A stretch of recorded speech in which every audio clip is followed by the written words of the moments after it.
여러분, 국고채가 지금 굉장히 많이 쏟아질 것으로 그렇게 예상이 됩니다. 국고채라는 건 뭐 여러분도 잘 아시겠지만 나라가 채권을 발행해서 빚을 내는 겁니다. 지금 나라가 빚을 내는 게 한두 푼이 아니잖아요. 예. 작년만 하더라도 1차, 2차, 3차 재난지원금을 뿌렸죠. 게다가 본예산에 또 재정 적자가 심했습니다. 여기다가 올해 또 20조 안팎이 넘을 수도 있습니다. 30조로 갈 수도 있어요. 긴급 재난지원금을 또 뿌리겠다는 겁니다. 그러면 돈은 없고 나라 살림은 거들났으니 또 빚내서 뿌리겠다는 거 아니에요? 빚내게 되면 국가 채권을 발행해야 되잖아요. 그런데 이 채권이 발행이 굉장히 많아지고 있다는 이야기를 제가 여러 번에 걸쳐서 말씀을 드렸습니다. 그런데 이게 금리를 인상시켜요. 쉽게 말하면 국고채 물량이 많아지는 거예요. 국고채 물량이 많아지면 쉽게 공급이 늘어난다는 이야기잖아요. 공급이 늘어나면 수요자한테다가 내가 이자 많이 줄 테니까 채권 좀 사줘 이렇게 되는 거 아니겠어요? 그러면 이자가 올라가겠죠. 그런데 이 이자가 올라가는 속도가 여러분 멈춰지질 않아요. 지금 계속해서 우상향하고 있습니다. 계속해서. 이게 하루 이틀 이렇게 가다가 멈추고 꺾이고 하는 게 일반적인데 최근에는 이게 멈추지를 않는다니까요. 보시다시피 국고 채권 10년물도 계속 올라가고 있죠. 10년물이 내릴 줄을 모릅니다. 내릴 줄을. 지금 거의 2% 가까이 올라갔잖아요. 1.822%입니다. 전거래일에 대비하면 0.031% 상승했습니다. 이 정도 금액이면 2019년이에요. 2020년이 아닙니다. 2019년 11월 12일입니다. 그때가 1.842%였어요. 15개월 만에 지금 최고치를 기록한 겁니다. 10년물이 최고치를 기록한 거예요.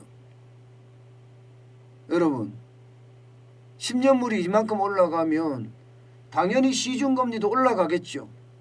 당연히 올라갑니다. 일단 20년물도 보겠습니다. 20년물은 거의 30년물하고 같이 가고 있죠. 그죠?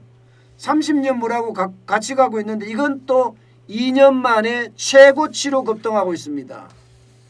1.980이에요. 0.045% 올랐습니다. 30년물은요 더 올랐죠. 1.985예요. 0.043%포인트가 올랐습니다. 둘 다 2019년 3월 20일 이때가 2%였거든요. 20년물이 2.008%였고요. 30년물이 2.003%였습니다. 그때 이후 최고치예요. 최고치. 그러니까 금리가 엄청 올라간다는 뜻이에요. 이 말은 여러분 지금 금리는요. 국고채 금리는 이미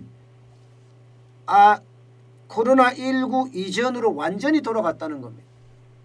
코로나19 이전으로. 쉽게 말하면 돈 풀기 이전으로 금리가 올라갔다는 뜻이 됩니다. 여러분 30년 국고채는요. 장중 한때 2%를 넘어선 적도 있습니다. 이게 옛날에 많이 떨어졌을 때 보세요. 여기가 지금 가장 많이 떨어졌던 곳인데 1.20까지 떨어졌던 적도 있거든요. 1.20까지도. 자, 이렇게 되면 우리는 이제 금리가 어떻게 될지 궁금하잖아요. 그죠? 대한민국의 기준금리는 여러분들도 알다시피 지금 0.5%입니다. 한국은행이 고시를 하고요. 이 기준금리는 기본적으로 각 은행들이 이자율을 계산할 때 기준이 되는 금리예요. 0.5%예요. 그런데 지금 10년물 국고채 금리도 1%가 넘어섰고, 그죠? 20년물, 30년물은 2% 가까이 갔다는 이야기잖아요. 그러면 대출금리는 어떻게 될까요?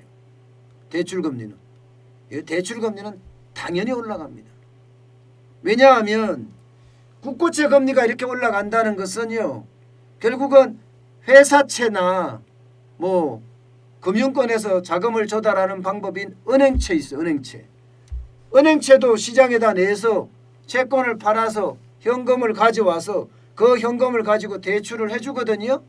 그런데 이조차도 지금 있잖아요. 이조차도 금리가 오른다는 뜻이에요. 쉽게 말하면 은행들의 조달 금리가 오른다는 뜻입니다. 그렇게 되면 대출 금리가 올라갈 수밖에 없어요. 당장 12월까지만 하더라도 이미 올라가고 있는 추세였거든요. 예금 금리는 겨우 0.90%를 유지하고 있는데 대출 금리는 10월에 2.66%에서 12월에 2.74%까지 올랐거든요. 이게 1월에 들어오면서 거의 2.93%까지도 지금 올라가고 있는 실정입니다. 3%까지도. 결국은 시장 금리가 계속 올라갈 수밖에 없다는 이야기예요.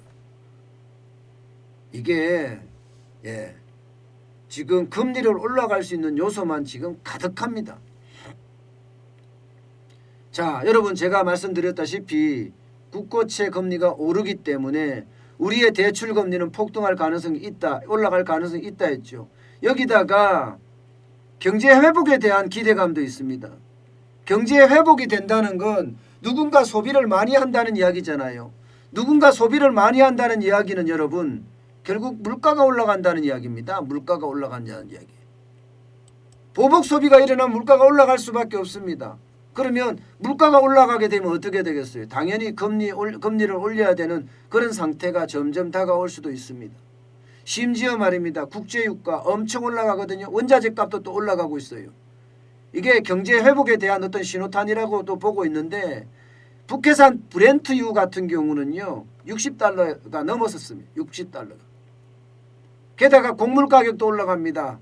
유엔 식량 농업기구에서 발표하고 있는 세계 식량 가격 지수를 보면 1월에 113.3포인트까지 올랐습니다. 113.3포인트까지. 이게 100이 기준입니다. 100이. 그러니까 지금 금리를 올라갈 수 있는 요소가 굉장히 많다는 거잖아요. 대한민국은 채권 발행을 많이 한다. 재난지원금을 주려고. 그래서 결국은 국채 금리를 올린다. 물가 회복에 대한 기대감 때문에 물가 상승을 막을 수 있어서 금리 올라갈 수 있는 기대감이 있다. 여기에다가 유가까지도 들썩, 곡물가까지도 들썩하니 금리가 올라갈 수 있는 요소만 지금 가득하다 이렇게 봐야 됩니다. 문제는 이제 경기 회복이 얼마나 될 것인가의 문제잖아요.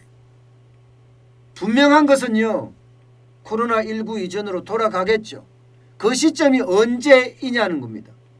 굉장히 빠른 속도로 코로나19 이전으로 돌아간다면 아마 물가도 굉장히 빠른 속도로 올라갈 겁니다. 물가가 굉장히 빠른 속도로 올라갔을 때 결국 여러분 금리는 그만큼 더 올릴 수밖에 없어요. 그렇게 되면 기준의 금리도 올린다는 이야기가 돼요. 그만큼 지금 금리에 대한 상황은 점점 나빠지고 있다 이렇게 봐야 됩니다. 저는 이 금리가 올라간다는 자체가 결국 우리 경제에는요. 거품이 가라앉는 그러면서 자산이 거품이 꺼지는 부동산이 꺼지고 또 주식이 꺼지는 그런 사태가 맞아지지 않을까. 이게 만약에 급작스러운 그 물가 인상이 지금처럼 된다면 에그플레이션이라고 이야기할 정도로 지금 밥상 물가는 엄청나게 오르거든요. 이게 만약에 급속도로 이어져서 결국 다른 물가 상승률까지 끌어올린다면 금리도 제가 봐서는 굉장히 많이 올라갈 수 있습니다. 이제는 금리가 올라가는 것 그러면 돈의 가치가 그만큼 떨어질 수 있는 것 이런 것들도 반드시 생각을 해야 됩니다. 그래야지만 우리가 위기에 대응할 수 있는 방법이라고 생각을 해요. 예. 물론 금리가 올라가면 돈이 뭐 어떻게든 걷어들이니까 가치는 또 올라갈 수도 있겠지만 인플레이션에 대한 우려가 돈의 가치를 떨어뜨릴 수도 있죠. 때문에 항상 여러분 대비하고 또 대비해야 할 것 같습니다. 이게 금방 가라앉을 것 같지는 않아요. 지금 미국의 국채금리도 굉장히 많이 올라가고 있는 편이거든요. 그러면 우리 국채금리도 계속 올라간다는 뜻이에요. 때문에 금리에 대한 어떤 뭐라고 해야 되나 경각심 반드시 가져야 될 것 같습니다.